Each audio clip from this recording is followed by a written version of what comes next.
Hello dears, അപ്പോൾ ഇന്നെന്താ കഴിച്ചെന്ന് കാണാം.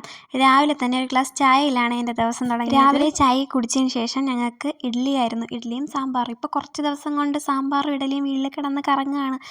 അത് കഴിയണമെങ്കിൽ മാവും പച്ചക്കറിയും തീരണം. അതൊന്നും തീരാതെ ഇനി ഒരു പുതിയ അതിഥി വീട്ടിലോട്ടേ ഇല്ല. അതൊക്കെ പോട്ടെ, നമുക്ക് ഉച്ചയ്ക്ക് എന്തെങ്കിലും കഴിക്കാം. ഉച്ചയ്ക്ക് ചോറാണേ കഴിച്ചത്. ഈ ചോറിനൊരു പ്രത്യേകതയുണ്ട്, കാരണം ഇതിൻ്റെ കറികൾ പലതും ഇന്നത്തേതായാലും നമുക്ക് കഴിച്ചാൽ പോരെ, നമ്മൾ അതിനെപ്പറ്റി ചിന്തിക്കുകയേ വേണം. അപ്പോൾ ഇതൊക്കെ കൂട്ടിയിട്ടാണ് ഞാൻ ഉച്ചയ്ക്ക് കഴിച്ചത്. അതല്ല, നിങ്ങളുടെ 2026 എങ്ങനെ പോകുന്നു? നല്ലതാണല്ലോ അല്ലേ?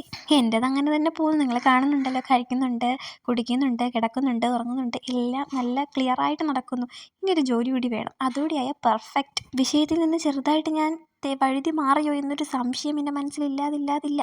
അതുകൊണ്ട് നമുക്ക് കഴിക്കാൻ വൈകിട്ട് എന്തെങ്കിലും. അപ്പോൾ ഒറട്ടിയും പരിപ്പ് കറിയാണ് കഴിച്ചത്. ഇതൊക്കെ എപ്പോഴാണ് കഴിക്കണമെന്ന് ചോദിക്കരുത്, എപ്പോഴോ കഴിക്കാൻ തോന്നുന്നു, അങ്ങനെ കഴിക്കുന്നു. ഇത് മാത്രമല്ല, അപ്പത്തിൻ്റെ മാവങ്ങാനിരുന്നപ്പോൾ അതിൽ കുറച്ച് ഉള്ളിയൊക്കെ ഇട്ടിട്ട് ഇതുപോലത്തെ ഒരു സാധനം ഉണ്ടാക്കിയിട്ടുണ്ടായിരുന്നു. സത്യം പറഞ്ഞാൽ ഇത് നല്ല ടേസ്റ്റാണ്, പക്ഷേ എനിക്കിഷ്ടമല്ല. അപ്പോൾ ഇന്ന് ഇത്രയൊക്കെയുള്ളൂ. വീഡിയോ ഇഷ്ടപ്പെട്ടാൽ ലൈക്ക്, ഷെയർ, സബ്സ്ക്രൈബ്.